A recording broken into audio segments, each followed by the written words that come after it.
नमस्कार दोस्तों, कैसे आप सब लोग। उम्मीद करता हूँ स्वस्थ होंगे, व्यस्त होंगे, जबरदस्त होंगे। तो साथियों, बात करेंगे उत्तराखंड शिक्षक भर्ती को लेकर के। जो गतिमान भर्ती है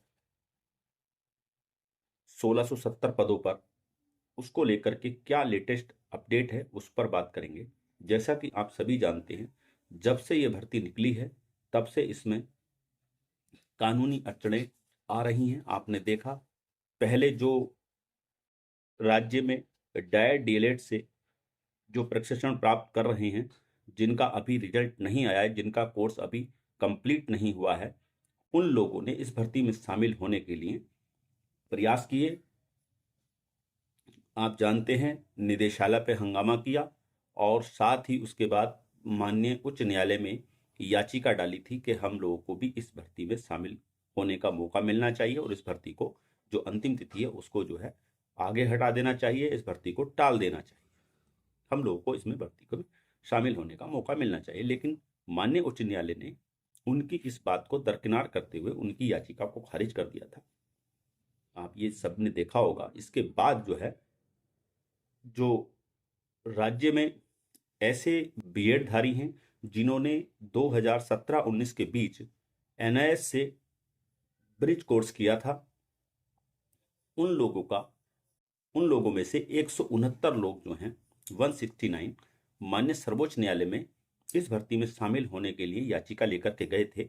और आप सबने देखा होगा कि 169 उन याचियों के लिए माननीय सर्वोच्च न्यायालय ने जो एक अंतरिम आदेश दिया था कि इन लोगों को भर्ती में आवेदन करने से ना रोका जाए और इनकी जो आगे प्रक्रिया में जो भी नियुक्ति वगैरह होगी, वो जो माननीय सर्वोच्च न्यायालय में जो रिट लगी, जो याचिका गई है, उसके अंतिम निर्णय के अधीन। अब नई अपडेट ये आ रही है कि उसी को आधार, उसी को बेस बनाते हुए बाकी जो एनआईएस से ब्रिज कोर्स किए हुए बीएड लोग, बीएड साथी हैं, बीएड धारी हैं, उन लोगों ने इस चीज को माना कि कहीं ना कहीं समानता का अधिकार हमें मिलना चाहिए। जब 169 लोगों को इस भर्ती में शामिल होने के लिए मौका मिल रहा है तो हमें क्यों नहीं मिल। तो इस चीज को लेकर के आपने देखा होगा कि माननीय उच्च न्यायालय में ये लोग गए थे और माननीय उच्च न्यायालय ने इनकी बात को नहीं माना। तो ये लोग अब जो हैं माननीय सर्वोच्च न्यायालय में पहुंच गए। यानी कि ये 1670 वाली जो भर्ती है, ये अब माननीय सर्वोच्च न्यायालय में पहुंच चुकी है। बीएड, ऐसे बीएड धारियों के जरिए जिन्होंने एनआईएस से ब्रिज कोर्स किया हुआ है। तो क्या खबर है, इस पर नजर डालेंगे। आप सभी साथियों का स्वागत है आपके चैनल गेट सॉल्यूशन में। और साथ ही निवेदन है उन सभी साथियों से जो चैनल पर पहली बार विजिट कर रहे हैं या कहीं ना कहीं लगातार विजिट कर रहे हैं लेकिन चैनल को अभी सब्सक्राइब नहीं किया हुआ है, तो निवेदन है इस वीडियो को अपने दूसरे सभी साथियों तक साझा करते हुए चैनल को अभी के अभी आज ही सब्सक्राइब कर लें। बेल आइकन को हिट करना बिल्कुल ना भूलें, ताकि हमारे द्वारा दी जाने वाली ऑथेंटिक और तार्किक जो भी जानकारियां हो शिक्षा जगत से जुड़ी हुई, वो आप तक टाइमली पहुंचती रहे।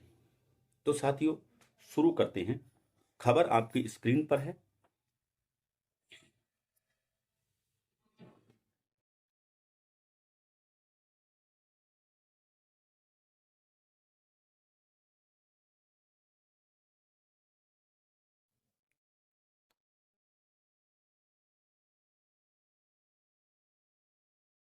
सोलह सौ 70 पदों पर शिक्षक भर्ती का मामला पहुंचा सुप्रीम कोर्ट।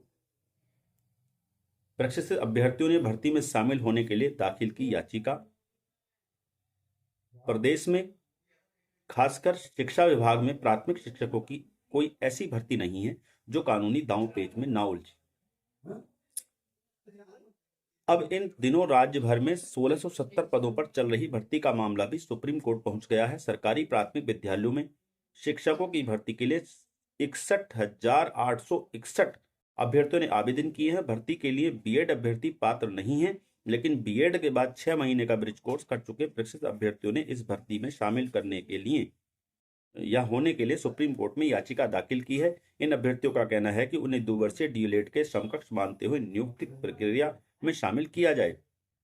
इस प्रकरण के में विभाग के सामने दुविधा यह है कि एक तरफ जहां राज्य में चल रहे सभी तरह के स्कूलों में कार्यरत अप्रशिक्षित शिक्षकों को डीएलएड प्रशिक्षण राष्ट्रीय मुक्त विद्यालय संस्थान से किए जाने के बाद इन शिक्षकों को कक्षा 1 से 5वीं तक कक्षाओं में अध्यापन के लिए वैध माना गया। वहीं सुप्रीम कोर्ट के 11 अगस्त 2023 के आदेश में बीएड अभ्यर्थियों के मामले पर कहा गया है कि अभ्यर्थी प्राथमिक शिक्षक भर्ती के लिए पात्र नहीं होंगे।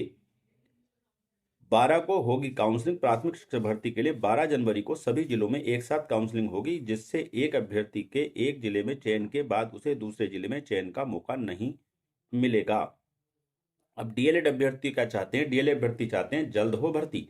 जिला शिक्षा एवं प्रशिक्षण संस्थानों से डीएलएड कर चुके अभ्यर्थी चाहते हैं कि 1670 पदों पर भर्ती को जल्द पूरा कर लिया जाए। इन अभ्यर्थियों का मानना है कि भर्ती प्रक्रिया में जितनी देरी होगी, भर्ती उतने ही कानूनी दांवपेच में फंसती चली जाएगी।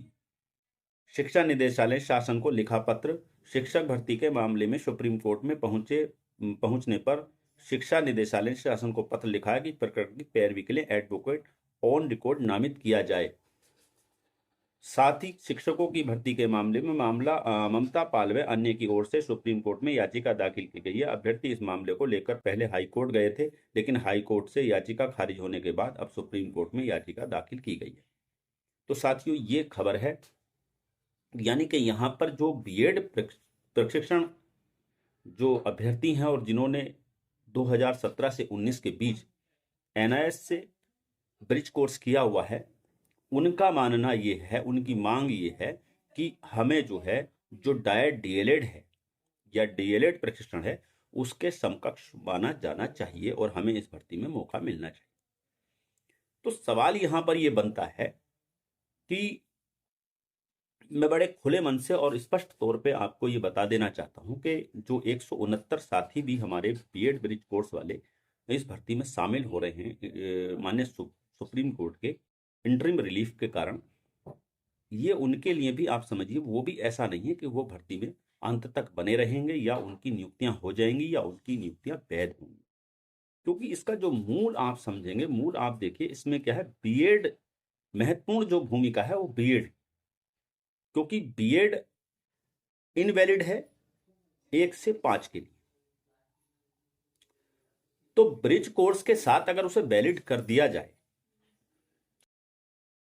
तो ये तब संभव था जब एनसीटी की गाइडलाइन ये कहती थी कि बीएड को प्राइमरी शिक्षा में आप रख सकते हैं, लेकिन उन्हें जो है साथ में ब्रिज कोर्स करना होगा, यानी ब्रिज कोर्स जरूरी है। जब वही जो कहना चाहिए गजट था माननीय सर्वोच्च न्यायालय का 2023 में, जब वो जो है निरस्त कर दिया गया 2018 वाला गजट, तो बीएड की जो वैलिडिटी है वो खत्म हो जाती है 1 से 5 तक की कक्षाओं के लिए। तो ऐसे में आप ये समझिए कि जो जब बीएड वैलिड नहीं है तो ब्रिज कोर्स के साथ वो कैसे वैलिड हो सकता है, ये अपने आप में एक बड़ा सवाल है। माननीय सर्वोच्च न्यायालय इसमें तय करेगा कि उसको क्या करना है, क्योंकि माननीय सर्वोच्च न्यायालय कह चुका है कि BEd not eligible for 1 to 5।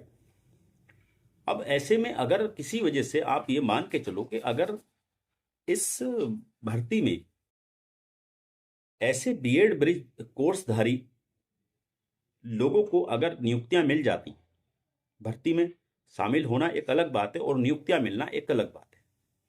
अगर नियुक्तियां मिल जाती हैं तो ये बीएड के लिए आगे का रास्ता खोलेगा।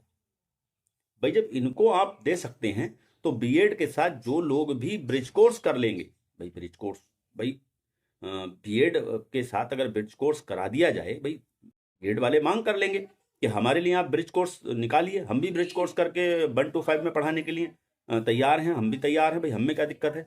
तो कहने का मेरा मतलब ये कि एक दुविधापूर्ण कार्य होगा। अगर यहाँ पर नियुक्ति मिलती है तो ये आने वाले समय में और विवाद का विषय बनेगा और जो है